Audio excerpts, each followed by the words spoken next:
Everybody, this is Kieran Reese, otherwise known as the Obsessive Compulsive Gamer, the O.C.G, and I'm back doing Resident Evil 8. Now you might be wondering to yourself, why Resident Evil 8? Why again? Well, there's a variety of reasons. For one, because I replay the shit out of these games anyway. For two, because I recently finished the PS5 version of Resident Evil 7, and that leads right into this, so I kind of want to keep that train going. For three, because my walkthrough or my Let's Play of Resident Evil 8 was not the best. I had a friend chat over a large part of it. I was super tired to the point where I was delirious for half of it. Long story. And I shot it out of order and it had a lot of problems. Now I can do it much better and not have those problems. So, here we are.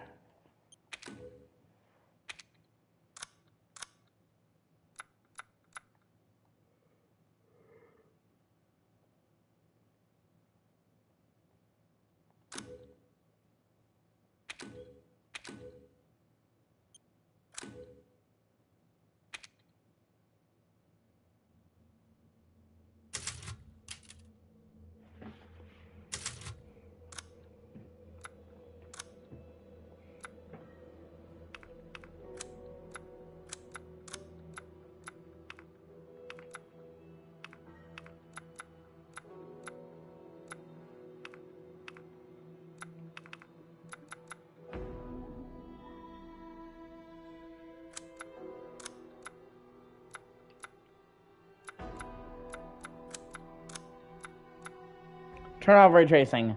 It causes the game to nearly constantly lag. Without it, it's a native 4K 60. Turn off ray tracing. And the difference it makes is not fucking worth it.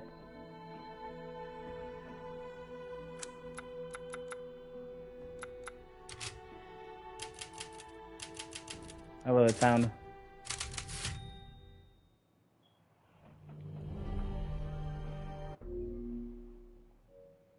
I keep forgetting. Long ago, a young girl went with her mother to pick berries for her father, who was hard at work. But the forest greeted them with a dark, cold silence, the bushes empty. Yet determined to find the berries, the rascal broke free from Mother's grasp and vanished into the trees. Mother's worried cries faded fast as the girl ran on, over vine and under branch, and into the forest deep. Feeling strange eyes upon her, the girl recalled Mother's scary bedtime tales, and her throat became bone dry. Then the Bat Lord appeared. He greeted her warmly and bit his own wing. "Come, child, quench your thirst," he said. So she drank the thick, dark blood and smiled with joy. Passing through the graveyard, menacing storm clouds loomed. Hey, you can watch. I appreciate you. Turned bitingly cold. The girl was shivering in her thin clothes. Then a dark weaver appeared, and with a click of his fingers, crafted mist into a beautiful dress. "Come, child, warm yourself," he coaxed. So she clothed herself and smiled with joy. Across waters deep and ominous she went, hoping a boat she found would carry her home. But hunger's grip tightened and her heart grew heavy. Then the Fish King appeared and offered one of his many fins. "Come, child, eat your fill." So the girl ate and smiled with joy once more. Continuing on, she soon entered the forest's dark heart. Then an iron steed appeared, bearing a beautiful golden gear. The creature said nothing as the girl approached and snatched what she thought was another gift. The horse grew angry and summoned the other monsters. Terror filled the girl's heart as the wild wind rose around the beasts. Suddenly, a witch appeared, dark yet regal.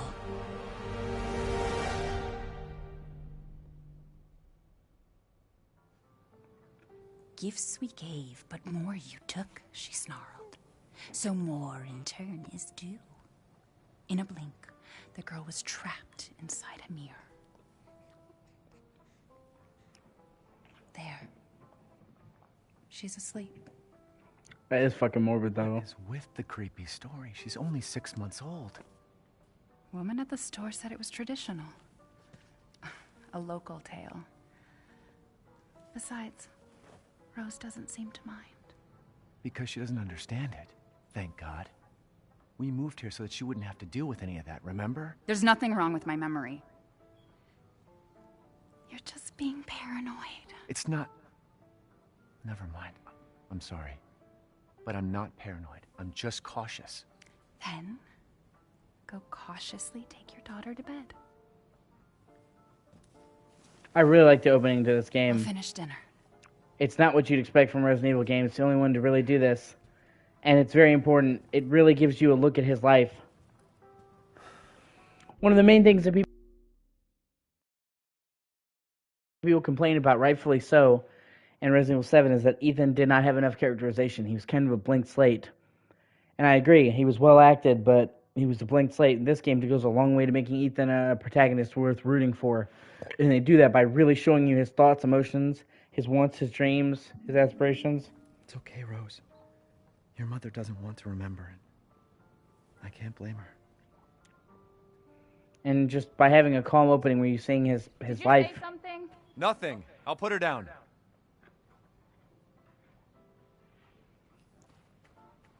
And there's so many like nods and little things you can see around the house you should really check into.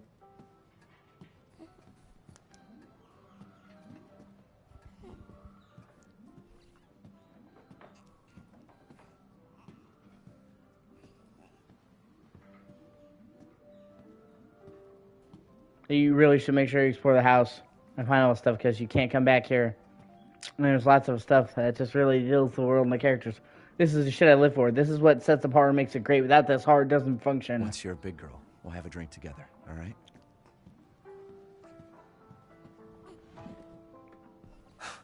Our taste in music's definitely improved over the years. You mean mine has?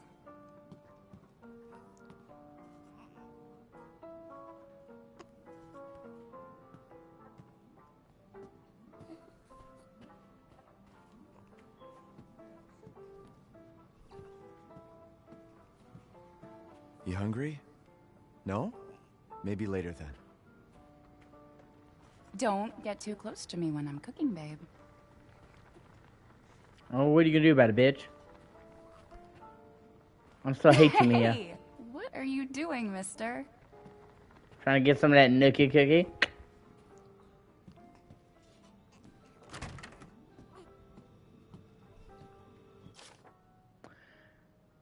Rice cereal, banana puree, sweet potato puree, both spinach and cream. Don't give her any sugar, honey, no mushrooms. Mia makes everything by hand, so this stuff keeps piling up.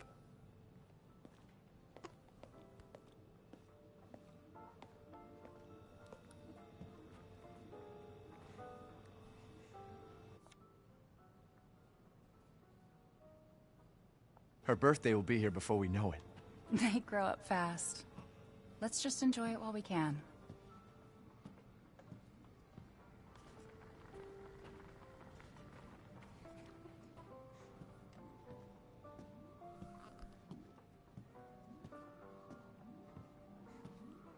It's such a great game. I don't think I properly enjoyed this game when I first played it because I was so fucking tired. Like, I routinely suffer from sleep loss as it is. Sometimes I go days without sleeping or having very little sleep or having sleep that's not restful, which is basically like you didn't sleep at all. Sometimes I swear it's worse because of my anxiety. And sometimes when I get excited for a big game coming, I'll get like so anxious I can't sleep beforehand, which results in me having to sleep right after I got this game I'm waiting, counting down the hours to, or having to play. I was super tired. And my parents got me Resident Evil 8 as a birthday gift because it came out on May 7th. My birthday is May 18th. So it came out like a week before my birthday, give or take. And I was so excited to play this that I didn't get hardly any sleep. And I basically stayed up and played this whole game in like one session. I basically beat the game in like one day. But I was so tired. And like as I was playing, I'm like, man, this game is disappointing. And I honestly thought that I didn't like the game as much as I was going to. And then I fucking went to sleep and woke up and played it again, and I'm like, wow, okay, I just thought this was bad, but it was really just me being tired, negatively precising my game. Like, it was me, and I appreciate it a lot more.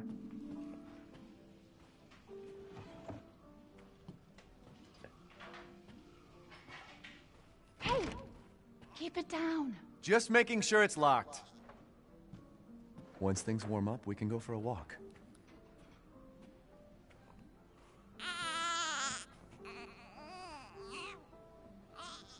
There.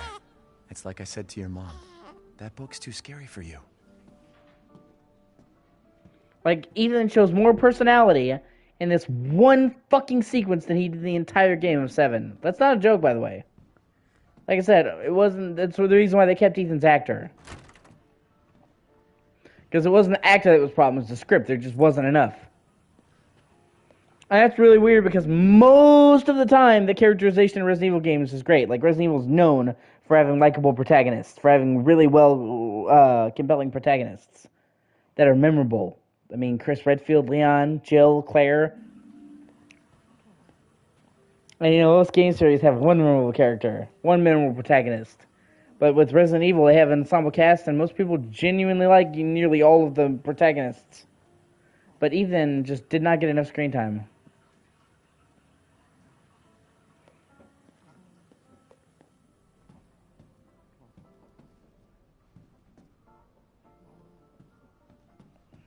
Almost there, honey.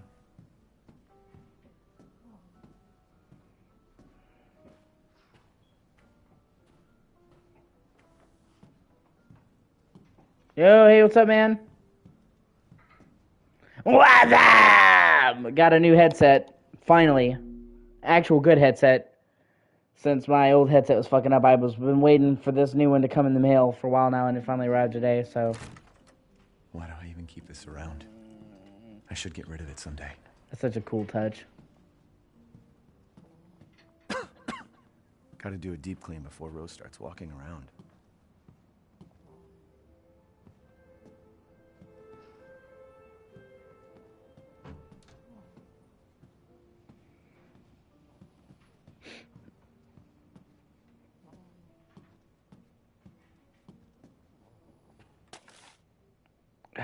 Curtain closes on the Dovey gas incident. The committee completed their investigation on the 18th of the Dovey toxic gas leak in Louisiana in 2017. They concluded the deaths were caused by a leak of natural gas that had built up in the mud rock under the area. Jack Baker, 57, and his family who exposed to the gas perished. Ethan Winters and his wife were also leaked of an nearby, but their current whereabouts are unknown. The entire area has been closed off by officials who believe it will be at least 10 years before the area is habitable again. Yeah, toxic gas. Everyone's forgotten about this already. Just about all of them. Just about all of them. I haven't played Operation Raccoon City. I don't want to. I haven't played Umbrella Corps. I haven't played the DS Mercenaries. I wanted to, but it's harder to find. I haven't played Resident Evil Survivor, which is like a light gun game. I haven't played Dead Aim, which is like a light gun game. But all of the main games and the remakes I played 1 in its remake, 2 in its remake, 3 in its remake, 4, 5, 6, 7, 8, Code Veronica, 1, what was it? Revelations 1, Revelations 2. I've played just about every single one. I'm a diehard Resident Evil fan to the extreme. Resident Evil is one of the very few game series that I will consistently buy every game in the series when it comes out. Like, as soon as they announced the release date for this game, it was fucking pre-ordered. I'm just like a huge fan. And really, Resident Evil has been there my entire life. I was born in May of 1996, May 18th. And Resident Evil came out in September of 1996. So just about my whole life, Resident Evil's been there. And one of the very first games I ever played was Resident Evil 2. Like the OG Resident Evil 2 on the original PlayStation with my dad. Of course, I fucking died immediately and sucked at it. Because I was like 4. But yeah. So I pretty much grew up playing Resident Evil. And loved it my entire life. Your mama and I love this song so much.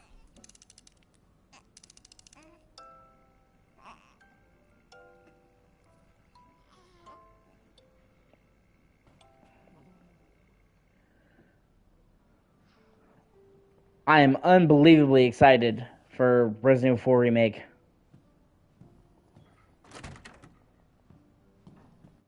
Some people are worried that the 4 remake isn't going to be good, but it's going to be good. I have every confidence it's going to be fucking outstanding. One, Capcom's been on a fucking roll. Resident Evil 7 heralded a fucking renaissance for Capcom. Not just for Resident Evil. I mean, Resident Evil 7 brought Resident Evil back from the dead, because 6 killed it. But it didn't just create a renaissance for Capcom, or for Resident Evil, it created a renaissance for Capcom, okay? Because you had Monster Hunter came back with the fucking vengeance. Monster Hunter World became the first Monster Hunter game to hit it big in America, like really big. Monster Hunter World smashed fucking records. Devil May Cry fucking came back better than ever. Devil May Cry 5 is the best Devil May Cry game. Fucking, hit after hit after hit. Like, in Resident Evil, Capcom has been knocking it out of the fucking park.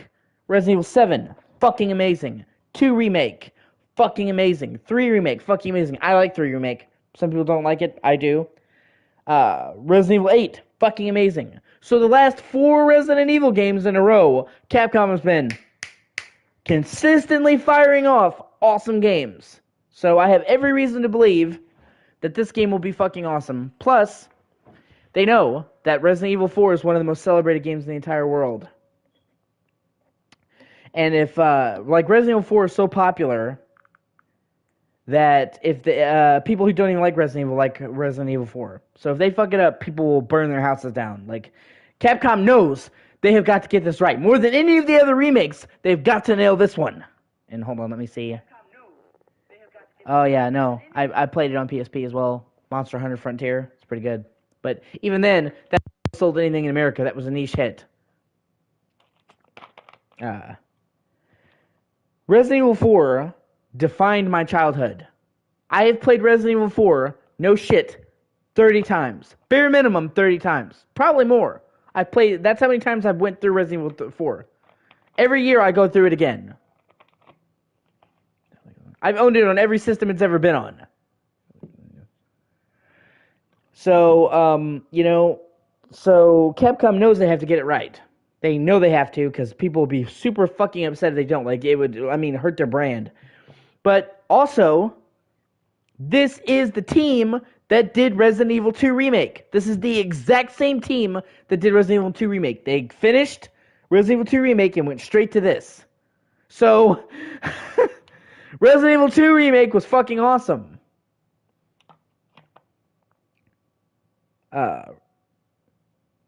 Yeah. I played it when it first came out, man. I was like 9. Man, time passes. But Resident Evil 2 Remake was fucking awesome. And this is the same team. So I have every fucking confidence that this will be awesome. And on top of that, I really like the way they're doing it. They realized, hey, Resident Evil 4 is a stone cold classic. It's a masterpiece for all time. It's one of the greatest fucking games ever made. It would probably be a bad idea to think that we could top the original game. So instead of trying to top the original game and just do more of the same, let's take it differently. Let's do Resident Evil 4, but go all horror. Give me a second.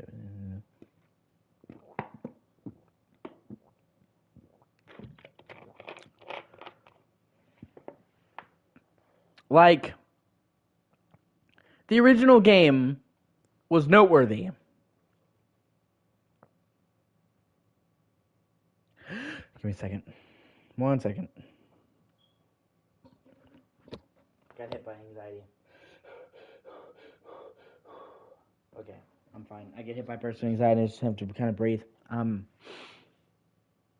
Resident Evil 4 was so cool because it was this mixture of horror and action.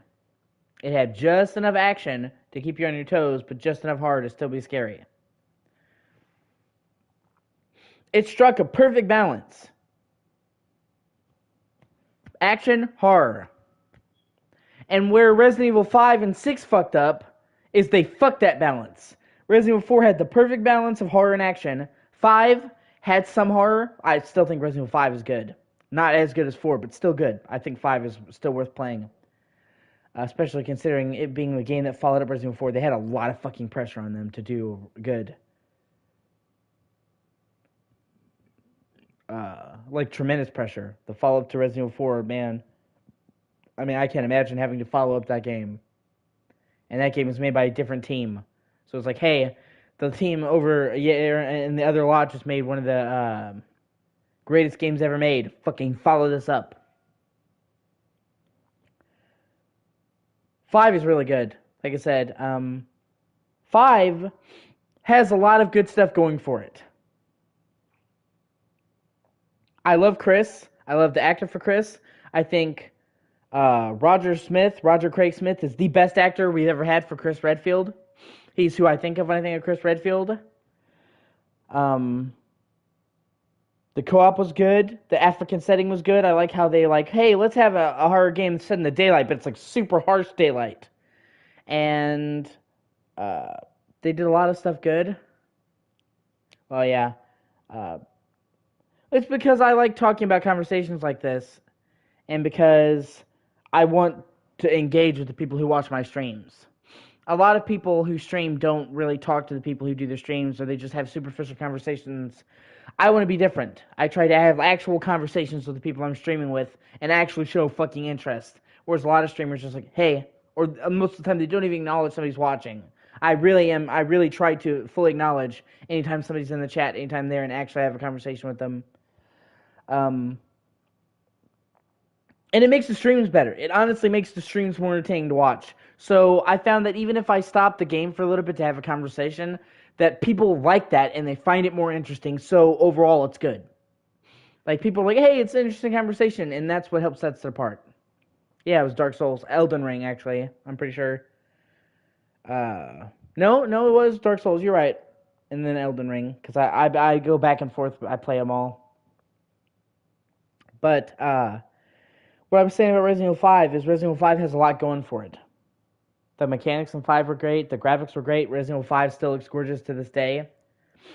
The idea of bright, glaring sunlight, harsh sunlight instead of darkness was really clever. And I really like the chapter in the marshlands where you're on the boat and you're going around, you're fighting the tribal warriors. I thought that was fucking terrifying. Having to wade through waters and not get bitten by crocodiles, that's fucking scary, and that's like relatable.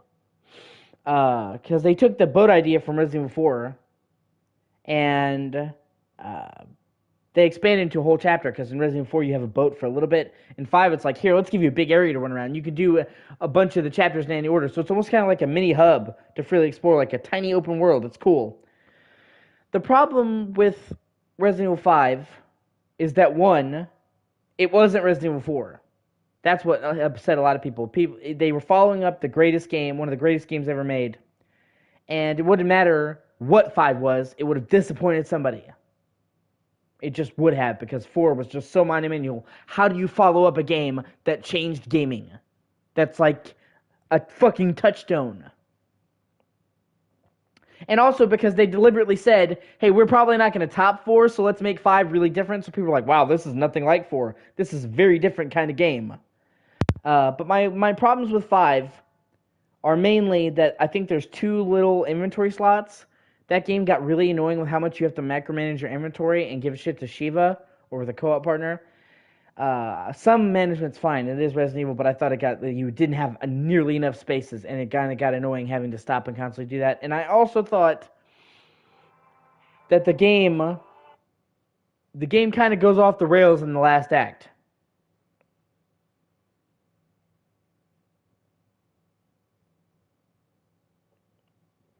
Like, the first chapter and the village, great. The second chapter and the mines and stuff, great.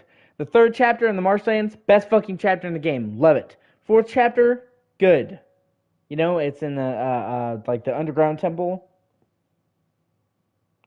But for me personally, the fifth and sixth chapter, the game gets off the rails. I hated the entire sequence on Wesker's boat. I thought that was not very interesting to look at. It was kind of a boring environment. Unlike the rest of the game, it lost the African flavor.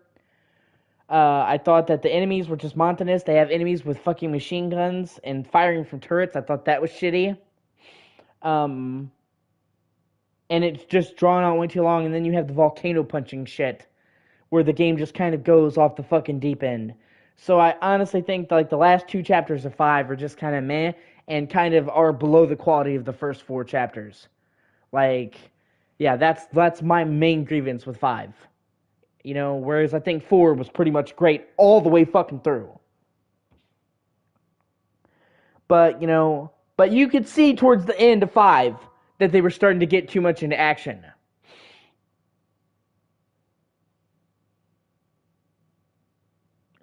They did, but it was done in a way that was better. Like, they used that a little bit, but it was really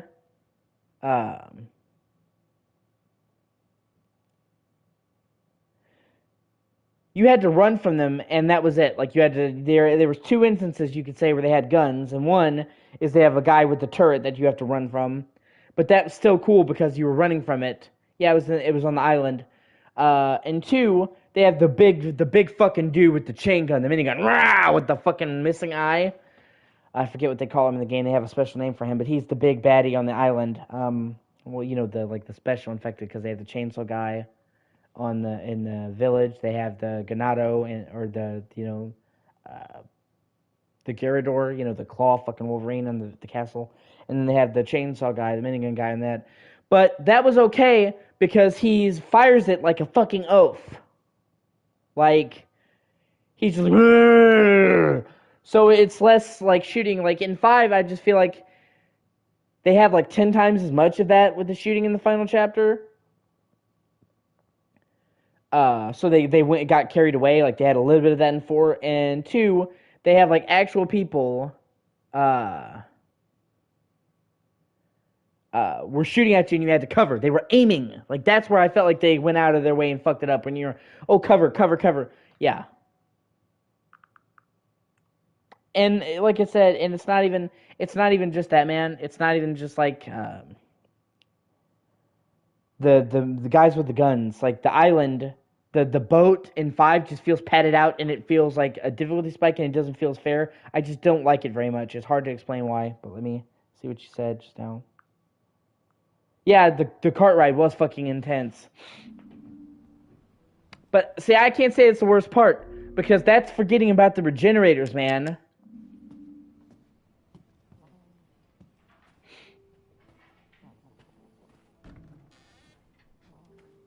The first time I played fucking Resident Evil 4 and saw the fucking regenerators, fucking breathing down a hallway, I'm like, what the fuck?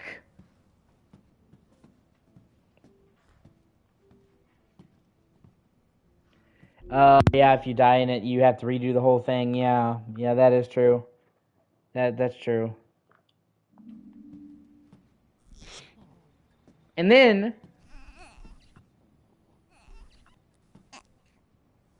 just when you think that just when you're starting to get used to the regenerators, just when you're like, oh, I'm used to the breathing now, it's like, here's a regenerator with giant fucking metal spikes. Have fun with that. Here's the regenerator's older, pissed off cousin. Well, hi there, little Rose. That's funny.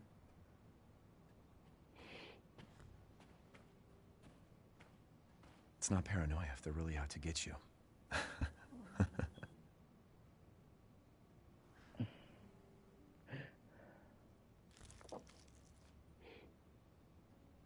I like these pictures, but I still wish they would actually let you fucking see, like, read them. You can't really read the dialogue on the pictures. I would like to read them. I wish it could stay like this forever. Like, it's like virtually. I'm pretty sure you cannot read them. Let me see what you.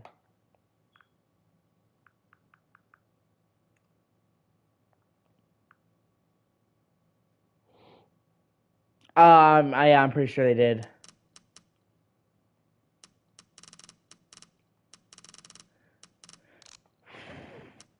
There, yeah, see, you literally cannot read the fucking shit. It's just illegible gibberish. It might as well be Sim's language.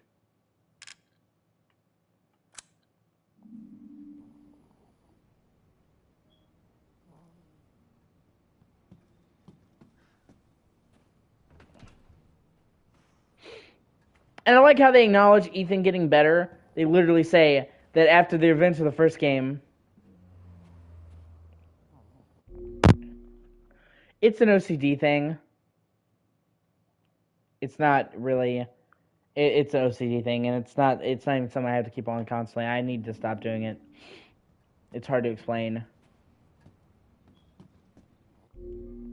Basically, I have issues with my eyes, and sometimes flashing lights in my eyes helps. It really doesn't, actually. It actually makes it better.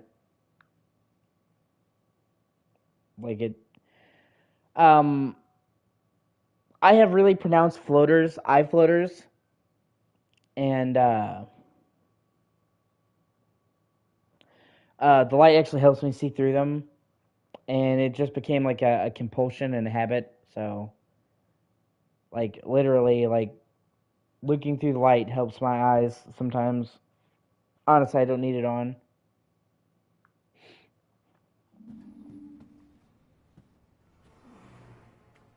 It was also a lot of the time I kept it on because I'd be in a dark room.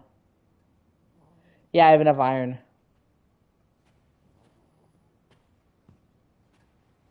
Time for bed. But like I was saying, like I have problems with floaters in my eyes. It's a long story. I've checked my eyes out there; they're like fine. I just have.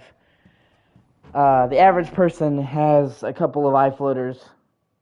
I have way more, but I've been told that there's nothing wrong with my eyes. There's nothing that's gonna fuck with my make me go blind or anything like that. And I've been told that while I have more floaters than I should, that I should just get over it. Like my eye doctor just told me there's nothing you can do about it. Just learn to live with it.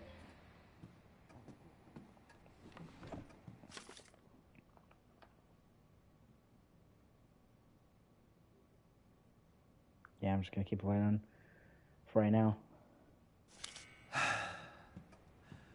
Rose is fine. February 6th, 2021. Me and I had another fight. I accidentally mentioned what happened 3 years ago and she blew up at me. It's not 3 years ago, though. It's...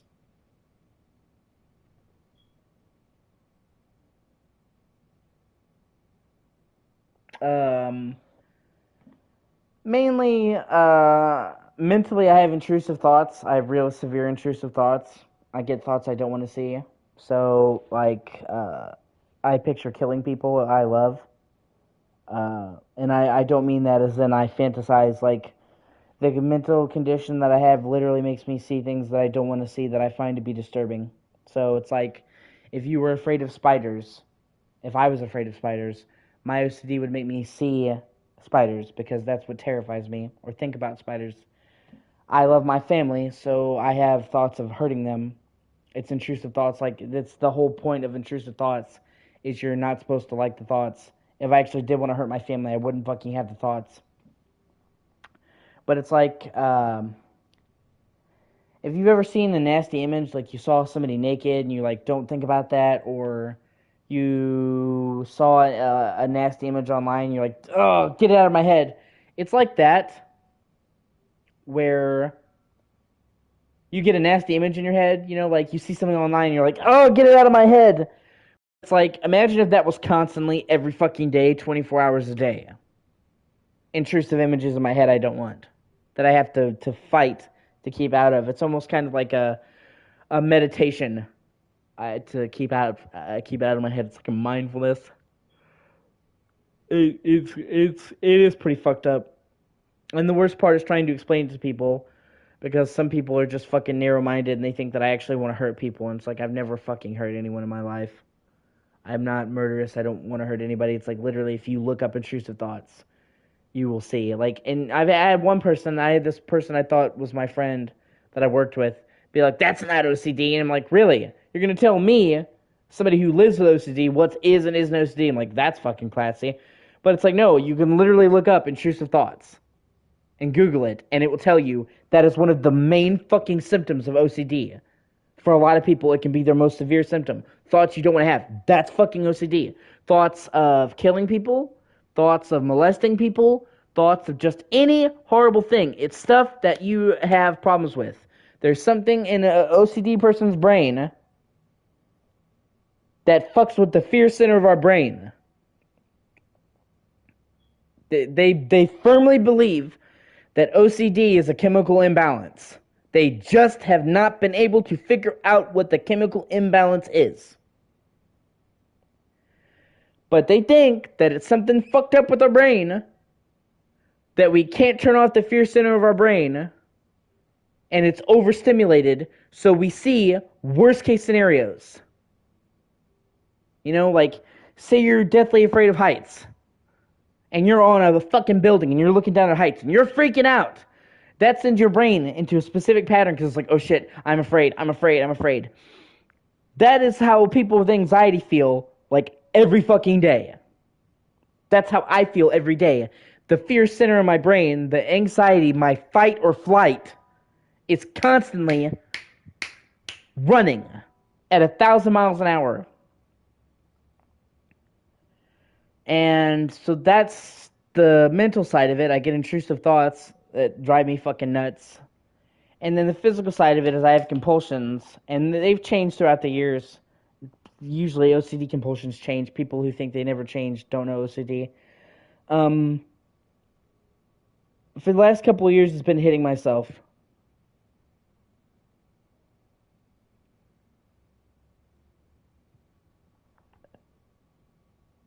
Oh, it's like, oh, yeah.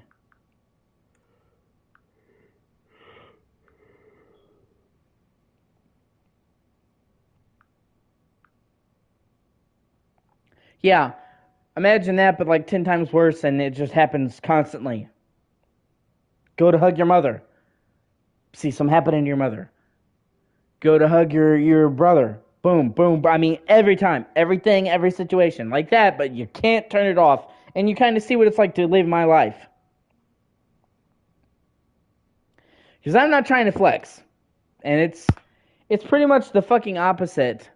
Well, I mean, I'm not trying to compete with you. Trust me. I'm not trying to flex. It's pretty much the fucking opposite of a flex.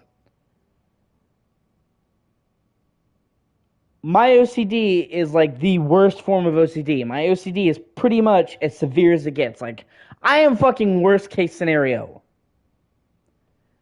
And I didn't even want to believe that when I first got OCD, but the more I looked into it, the more I started describing it. When people were describing like the ladder of OCD, you know, a little bit of OCD, mild OCD, severe OCD, everything I kept seeing put me at the fucking 10 out of 10 severe OCD. And then when I found out the particular name of my OCD, I have a special kind of OCD. It's called pure O. It is the worst kind. And it's actually more resistant to treatment. Like, it's the hardest. It's not only the most severe form of OCD, it's the hardest to treat by far. So, oh, hey, it doesn't. Oh, hold on a second. Give me 1 second. I gotta plug my phone up. It's about to die. 1 second.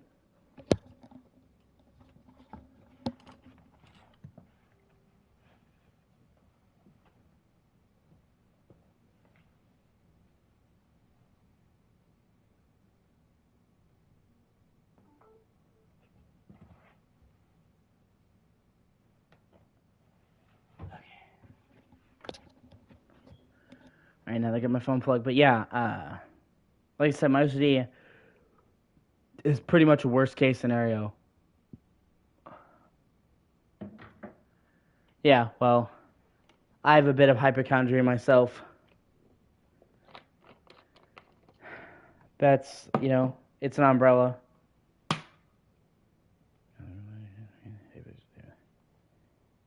I feel for you. Trust me, it's not easy. I worry about things I shouldn't fucking worry about.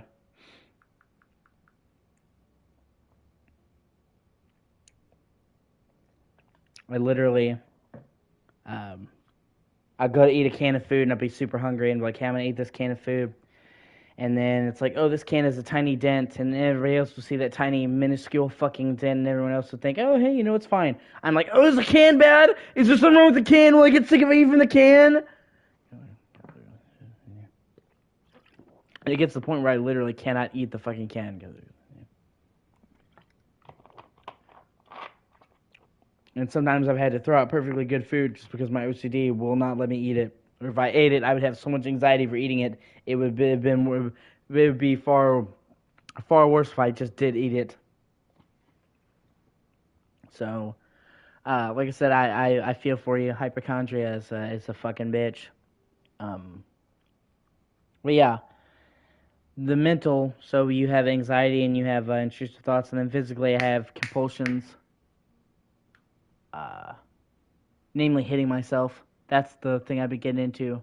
I'll hit myself, 1, 2, 3, 4, 5, 6, 7, 8, 9, 10. Except I've been doing it my stomach, my chest, my ribs, my throat, my nostrils. I'll do 25 scratches of my nose until my fucking nose bleeds.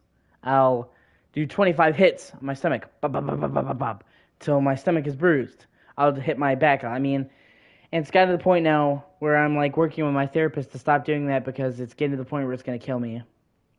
And I'm not suicidal. I'm not like trying to kill myself. This is not me. Yeah, fuck me. This is literally just my OCD getting out of control to the point where it's putting me in physical danger. So I'm trying to do that. That's why I'm wearing this band, because my therapist suggested that instead of hurting myself, that I just snap the fucking band.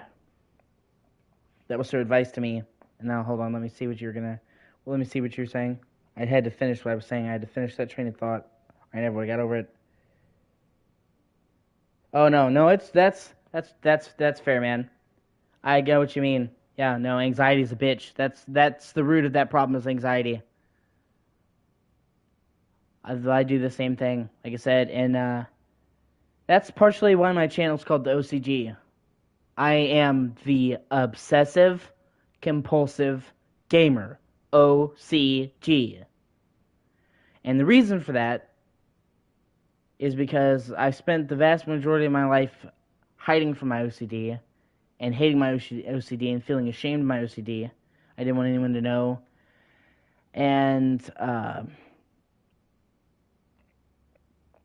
I decided that, that I should be proud of who I am and what I am, and that there's a lot of people out there who suffer in silence, and maybe if they saw me going through this, if they saw me doing what I'm doing, maybe I could be an inspiration to other people.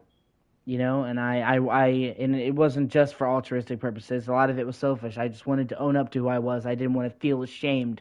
I didn't want to hide me anymore. I wanted to be open with what I am. So I obsessive compulsive gamer, and that's why mental health isn't a focus on my channel. Gaming is a focus on my channel. That's what I love to do. That's my passion. But at the same time, OCD is a part of who and what I am, and there's no denying that. And to deny that would be to deny who I am, and I'm not going to do that anymore. So I welcome people to talk about mental illnesses and share. It may not be the focus of the channel, but it is a part of the channel. And like I said, I don't judge people. The only kind of people that I've ever banned from my chats or stopped talking to were fucking assholes. The other day I was playing Final Fantasy VII, and the original Final Fantasy VII, mind you. I was just trying out, and because I hadn't played in a while. And this guy was being racist, and he was like making fun of black people, and I'm like, no, and got instant fucking ban. Other than that, dude, people come, they want to talk to my chat, they want to talk to me. I'm more than happy to talk to them. I'm more than happy to answer them.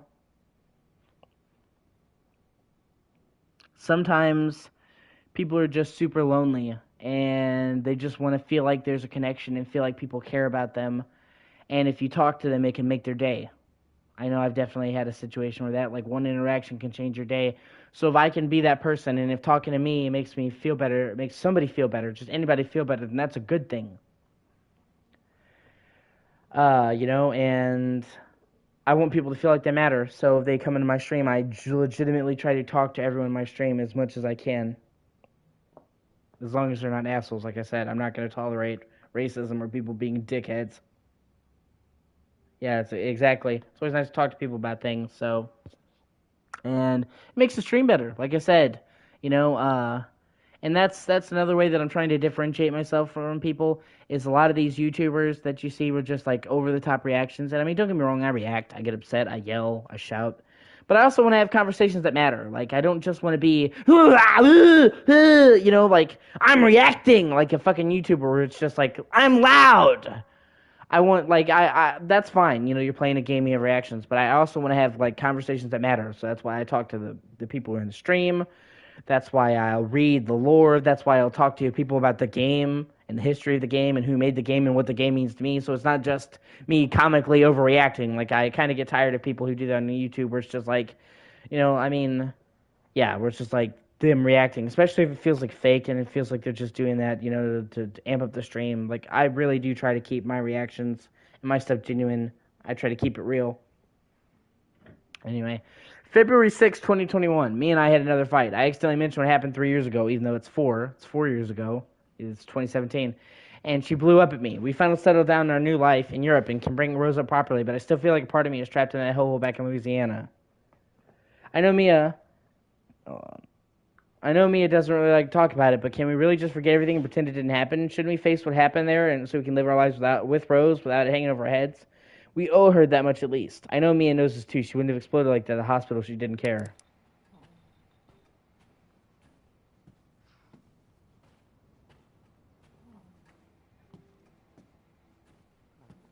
Can't keep your mother waiting. She's scary when she's angry. Yeah.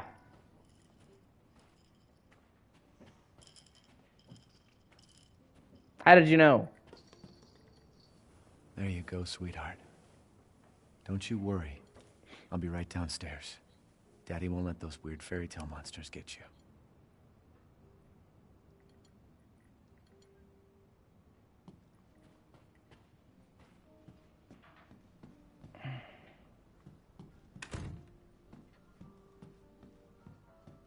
Yeah.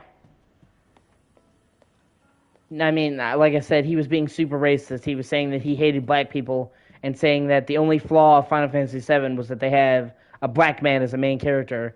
And I'm just not going to tolerate that. And I couldn't be sure if he was trying to be racist or if he was just trying to be edgy. Because he's like, you know, I also hate women. And I think he was just trying to be a troll. But I'm still not going to allow behavior like that in my fucking chats. I don't care if you think that you're being edgy or you think it's funny. It's not funny to me.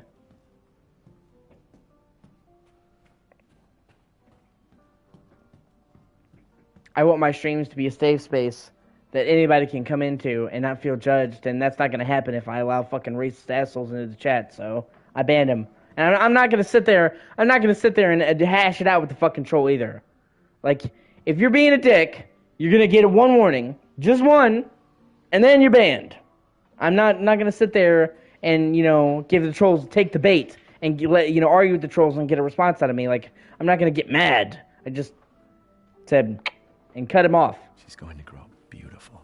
I do not have enough fucking time. I do not have enough time in my life to deal with assholes and haters. So I just, you get a warning. He didn't get a warning, but that's because he was especially egregious. When you start saying racist shit, that's just straight ban. At that point, you've gone past the point of no return. You get like a yellow flag if you're being a little bit dickish. But he, yeah.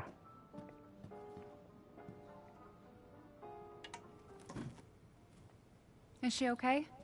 Sleeping like a baby. Pretty much, but still. And it's not just that, man. It's also the fact of the matter. If I leave that stuff up and I don't take that down or ban that person, YouTube can find me responsible for their hate speech. Like, that's in YouTube's policies, that there's like hate speech in your chat and you don't try to regulate it, you can be found liable for their stuff and get banned. So if I was to not ban that guy, it could put my channel at risk, and fuck that, I'm not having my channel go down over some racist dickhole or some troll. Even if he's a troll, he's putting my shit at risk. That smells good. What's that? Oh, hands off, mister. It's churba de legume. It's a local recipe. Wow, you've gone full native, haven't you? Local wine, too. But if you're gonna keep sulking all evening, maybe you shouldn't have any. You really have to stop worrying. No, I know the rules on YouTube, man. As long as I took action, it can stay up. As long as I ban the dude, YouTube can't find me liable for what he said.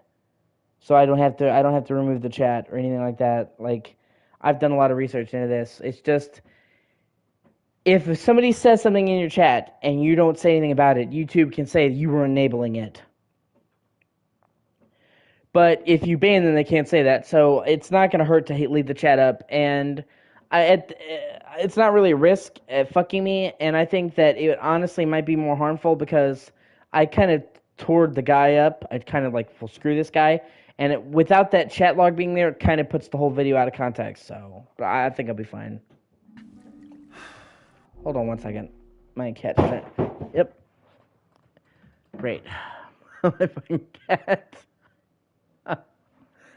Sorry.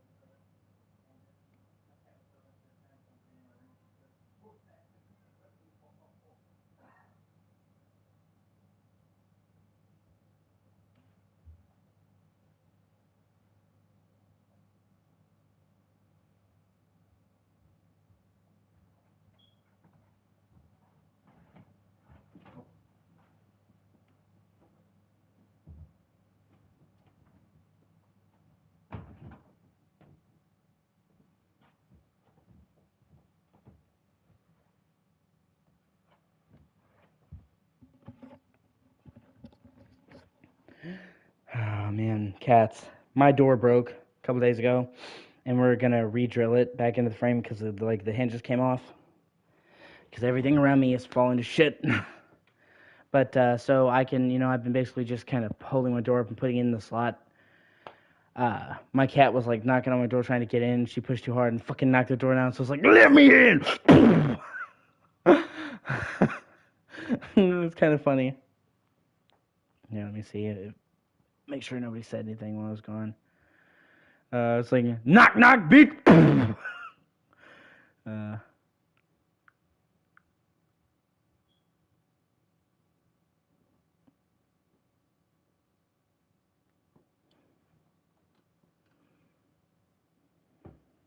yeah. Yeah, say, I love you. You're a good kitty. I love you so much. You're such a good girl. You're breaking my shit. Come in here like you're getting in the middle of a police raid.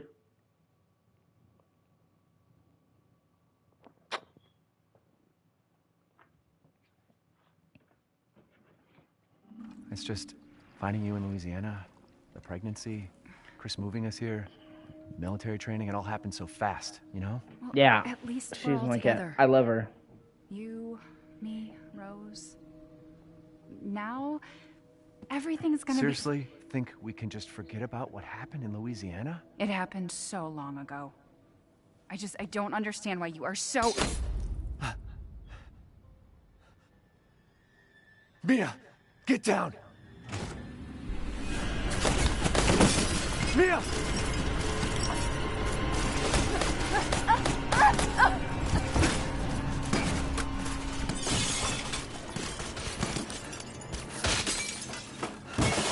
I just thought that was fucking insane.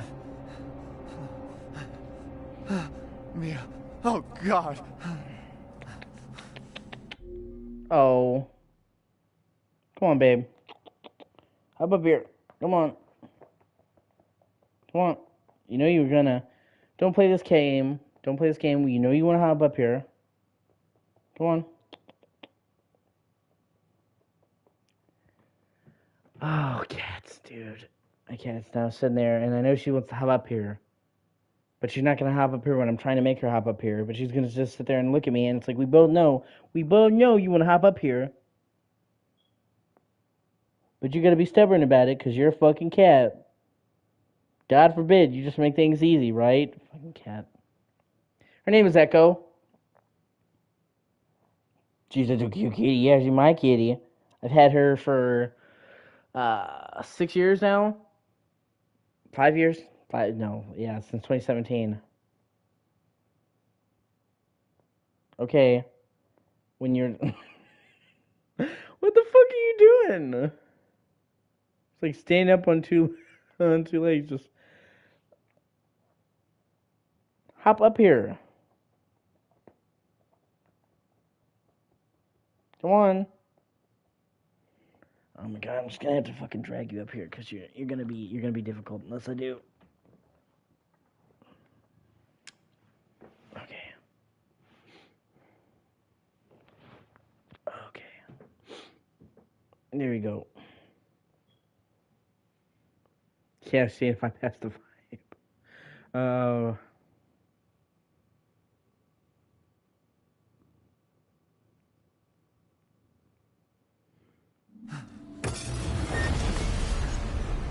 Chris? What the hell? Sorry, Ethan. No! What? Why?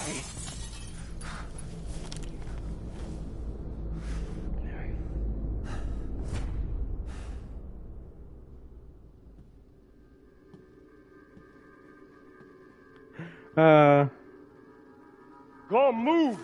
Honestly, my cat loves being babied. All clear. Rose? What the hell are you doing with my daughter? Package secure, sir. Take him away. I said get your hands off her! Ethan, no.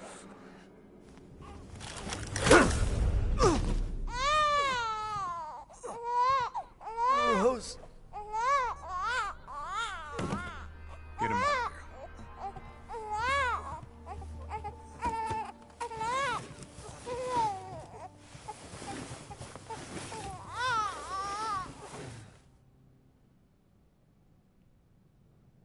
Right?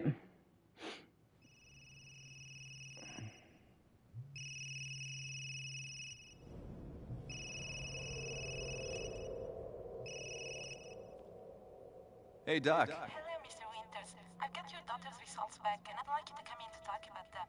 How about next Thursday, 4 o'clock? No problem. We'll be there. That was the doc. She'll see us next week. Thanks for watching. I appreciate you. Think positively, all right? We talked about this. I know. We hardly talk about anything else. I keep telling you, it's not Rose that I'm worried about. Well, then what are you worried about? Look, she's gonna be fine. I just know it. What else matters? We matter, Ethan! You matter! You just won't. Mia, what are you talking about? Is there something you're not telling me? Come on, talk to me. Damn it. I have to take this.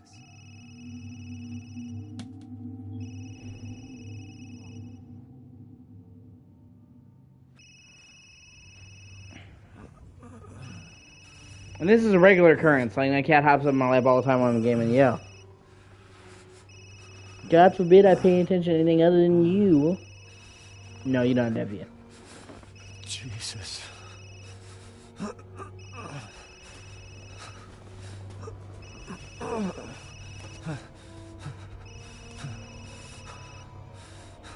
Alright, babe. As much as I love you, and you know I love you, we gotta get up. Right now, you're kind of crowding me. And I got cat hair all over my new clothes. Come on. Yeah, you have cats. You gotta accept. You're gonna find their fucking fur everywhere. About damn time. What's your status? Is the package safe? What are you talking about? Where's Chris Redfield? And Rose? Who is this? This is a secure channel. You are not authorized to walk over. Fuck.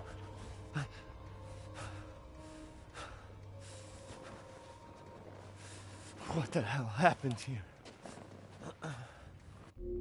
Echo. Echo. Oh, man. Hold on a second. My cat is now fucking... No. Cats always trying to get into shit they're not supposed to get into. Jesus Christ. There we go.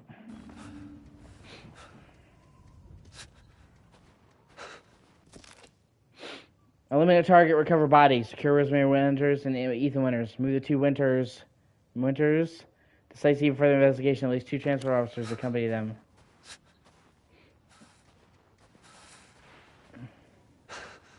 I'm also really excited to get more detailed look at Resident Evil 4 Remake. because it'll be the first truly next gen Resident Evil.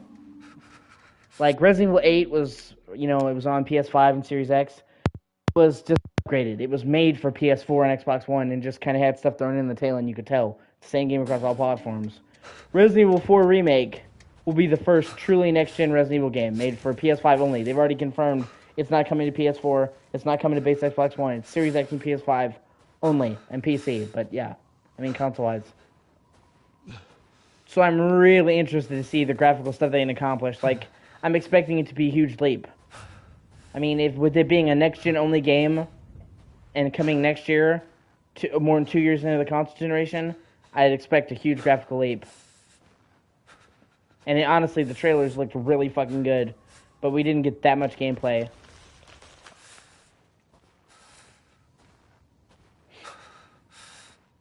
Also, I tell you what would be fucking dope. The current rumor is that Resident Evil 4 Remake will have first-person and third-person perspective, because they've already confirmed that PSVR 2 is coming, which is basically PSVR for PS5.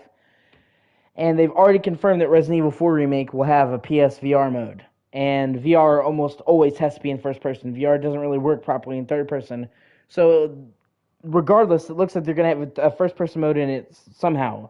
But it would be really weird if they went to all the trouble to make a first person mode for Resident Evil 4 Remake and then only let you play it if you're in VR. Like, very few people are going to have a PSVR. Like, maybe 1% of the PS5 fanbase does that. Like, VR is still niche. So they're going to all the trouble to make a first-person mode, do all these animations for something that only 1% of their audience is going to use. So it would make sense if they made that first-person mode, and then they just let you play with it outside of VR. Like, in VR, you have to be in first-person, but in the regular game, you can swap between first-person and third-person, because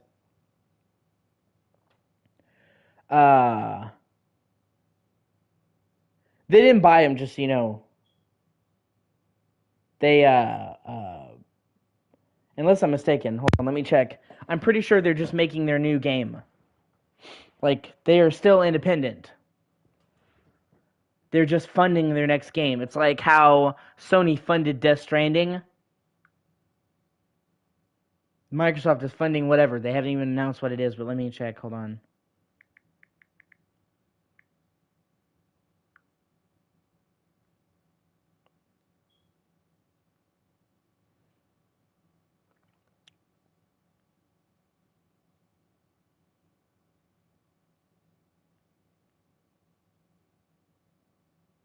No, like I said, man, they're not purchasing the studio. They're just, Microsoft is funding their next game, whatever that game is.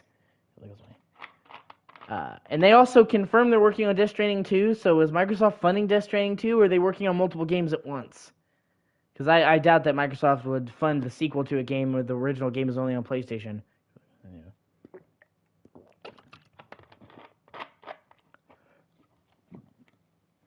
And I mean, I'm excited, because I love Kojima, and I have a PS5 and a Series X, so I'm good.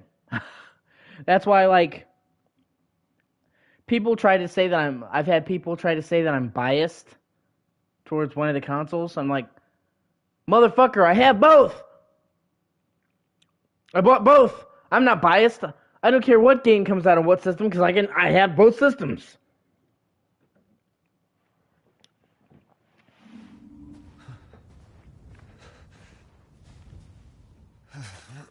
Yeah.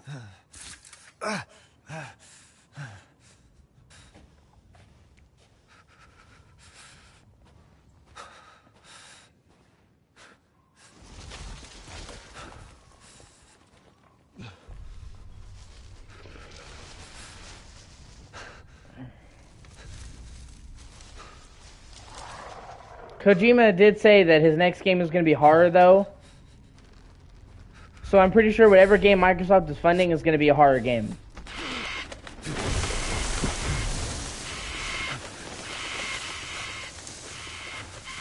Which I'm fucking down for. We may not get Silent Hills, but at least we can get him doing a horror game. That'll have to be enough.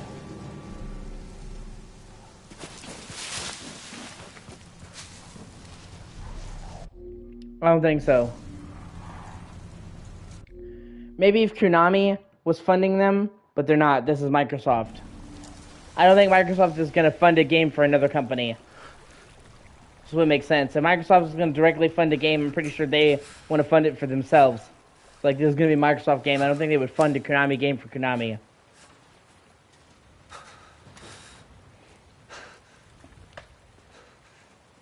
But like I said, like, Kojima has repeatedly gone on record saying his next game after Death Stranding was going to be scary. Even before he told anyone, like, he's like, I'm reading up on horror. It's like, my next game is going to be scarier than what you're used to, so. But, I mean, we know he can pull it off. PT was fucking outstanding.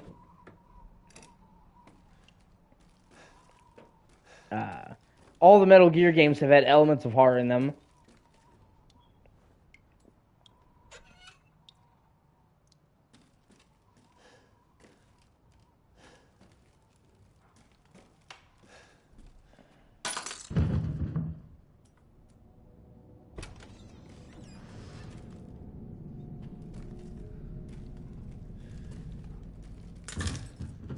Yeah, I mean, I have total faith in Kojima.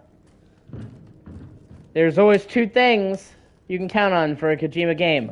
It's gonna be good, and it's gonna be fucking weird.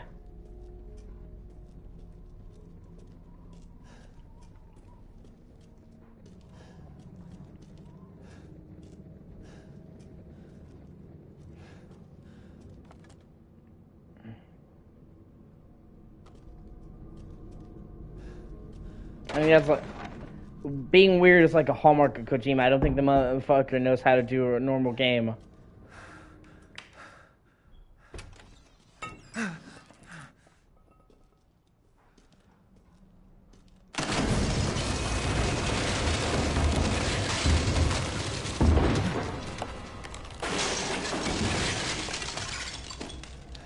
Yeah, the storytelling was fucking amazing. It's just a shame that most people gave up before they got to the end. Because the story in Death Stranding is fucking amazing, but the story doesn't really start to pick up until about halfway through. That's when it starts to get really good, and the story doesn't become truly amazing until the last act.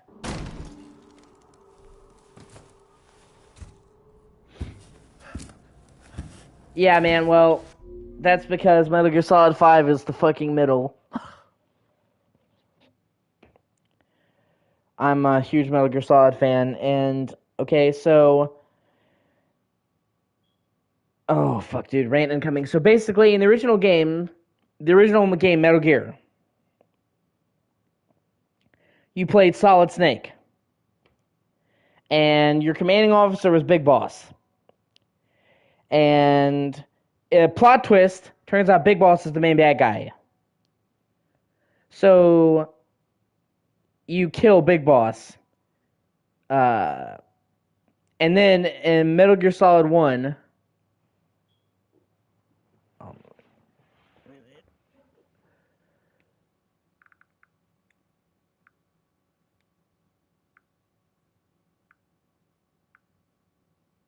Okay. Like I said, you have to make sure to play it all the way through to the second ending and then read all the lore at the end. They unveil like a lot of tapes and shit to do lore at the end of MGS5. But either way, like I said, the storytelling in Death Stranding doesn't really get good until about halfway through, and it doesn't really become fucking outstanding until the last act, when they kind of, like, the last couple chapters, they hardcore focus on the story, and that's when the story gets amazing. And it's a shame that the vast majority of people who played Death Stranding kind of gave up on it and didn't get to that point, because...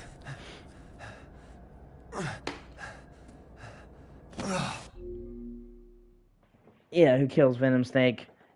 Yeah.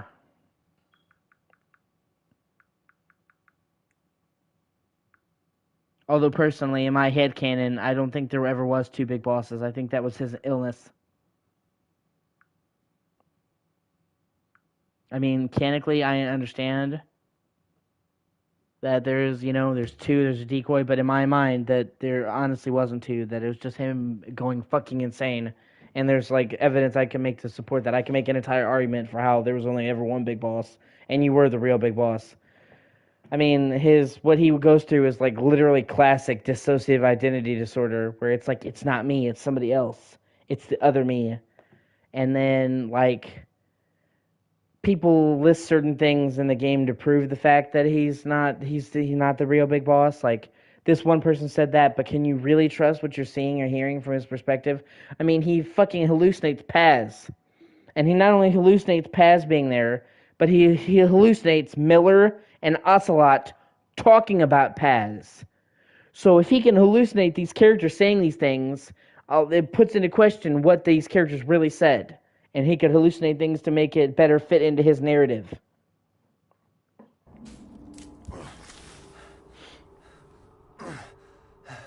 And the whole thing about Big Boss is that he goes insane. Big Boss is like a tragic villain. He just wanted to do the right thing. He just wanted to help people. But as he got more and more fucked up from all the trauma that he endured over 30 years, he started going about trying to do the right thing in worse and worse ways. Okay, because even when you kill, right? Even if you kill,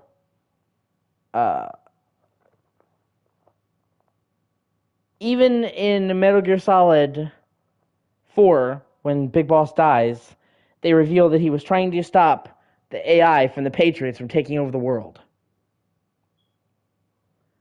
So even at the very end of his life, he was still trying to do the right thing and try to prevent the world from being taken over. He just was like, let's prevent the world from being taken over by nuking the world. So Big Boss is not, he's a tragic villain, or an anti-hero, however you want to say it. Like, he's like the Anakin Skywalker. He's a good guy. He just kind of falls from grace. So the thought of him, he's already supposed to go insane. So it totally makes sense to me in my head where he would just have a fucking mental breakdown and think that he was two people and have multiple personalities and hallucinate this shit. So he could say, it's not really me doing this, it's the other me, like it's a coping mechanism. And yeah, exactly. And you can literally trace the whole Venom and regular Snake thing back to when he gets that horn lodged in his head and when he goes through emotional trauma. So emotionally, he's undergoing the worst trauma he's ever had to deal with.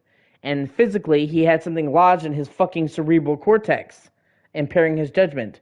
So like I said, I can make a very plausible argument that there was never really two big bosses. There was just one, and he lost his fucking mind.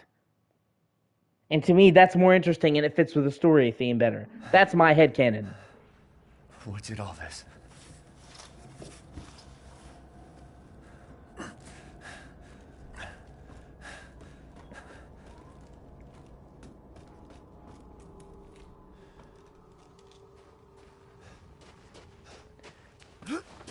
But Metal Gear Solid, Death Stranding all has great story. I just feel like Death Stranding really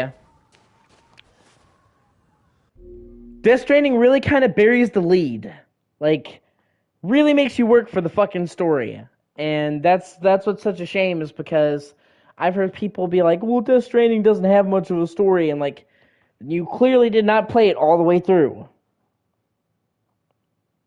It fucking does. You just have to give it time.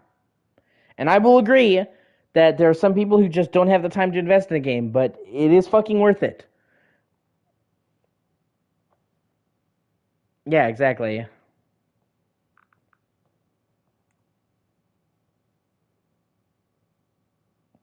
Yeah.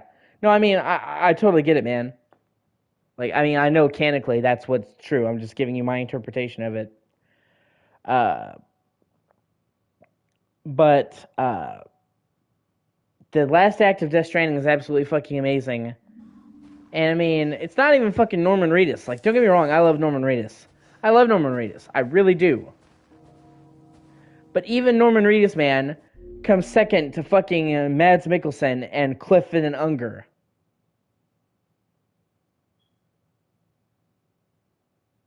Okay?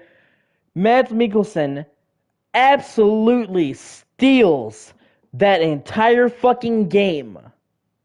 Every single scene that Mads Mikkelsen is in Death Stranding is fucking amazing. And all of the best parts of the game's story revolve around him. And the shit about him and where he comes from and how he's connected to Sam and all that is the just kept my jaw to the fucking floor. And honestly, I'm a huge fan of Mads Mikkelsen. I've been a fan of his since Casino Royale. That's where he basically broke into Hollywood fame when he was a Bond villain. Ever since then, that was like in 2006, I've been a fan of his. But, you know, I watched Hannibal. He was really great as Hannibal. One of the best Hannibal Lecter actors. That's not easy. I mean, Hannibal Lecter has had a lot of great actors playing him. He managed to make Hannibal his own. Hannibal's a great fucking show. But, I mean, he just fucking nails Clifton Unger, dude. And you really, really begin to feel for his character to the point where by the end of the game you have like a total shift to the point where you're like, man, I totally understand why he did what he did, and your heart fucking breaks for him. And it's everything that leads up to that that's beautiful. All of those little dialogues with him and BB. All of those fucking flashback scenes that don't seem like they're much build you into an intense connection with him, man. So in the end of the game, when they start getting really into who he is and why he is what he is, it gets fucking real. And I mean, like I said, he absolutely steals the game, and he might just be one of my favorite villains of all time. I mean, it shouldn't surprise me, because like you said with Big Boss, Kojima really knows how to build a memorable villain.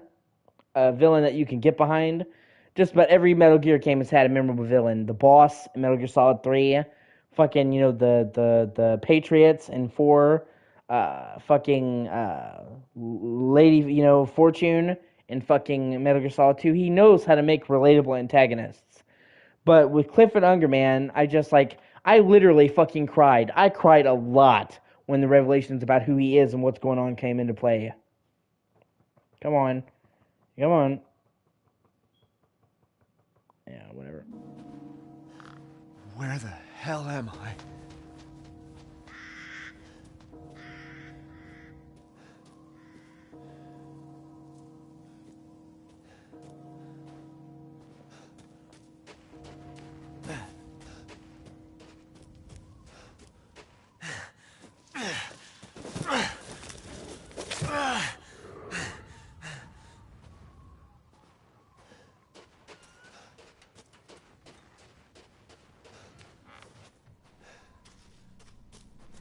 I mean, it's not even just that, dude. Like, even then, I have to agree, like, Die Hardman, the scene where Die Hardman confesses to what's going on and his guilt and he unmasks himself, has got to be one of the single greatest scenes in any fucking game I've ever played. It made me fucking openly cry like a little girl. Some of the best acting I have ever seen in that fucking scene, and he spends so much of the game with his face covered and with so little emotion. So that one scene where he just breaks down, the facial capture, the performance, it is just absolutely fucking incredible. I mean, I will never forget like this. It's just the stuff of legend.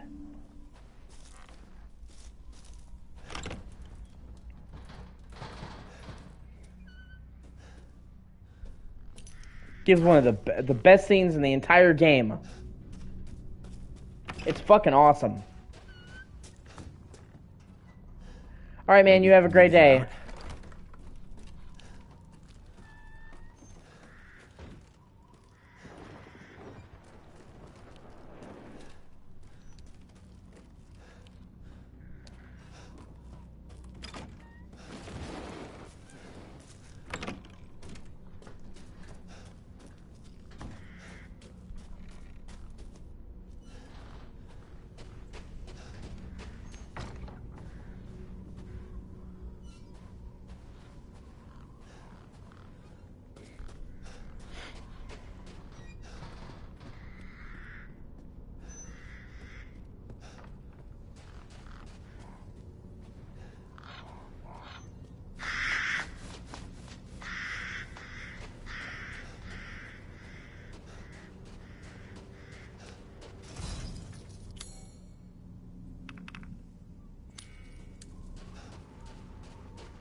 What happened?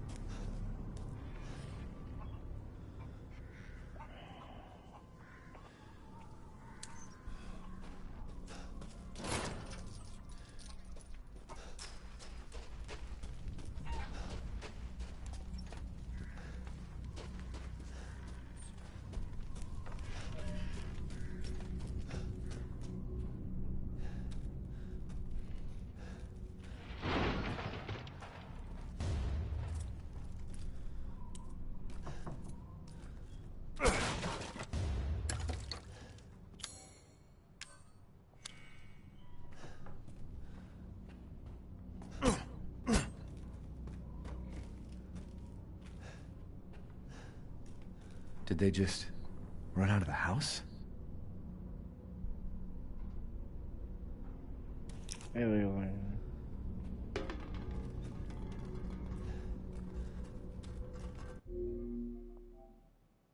This part's already really long. I'm just gonna. I'm really tired. I'm gonna end this part, and I'm probably gonna get a nap and come back. Thank you for watching. I appreciate you.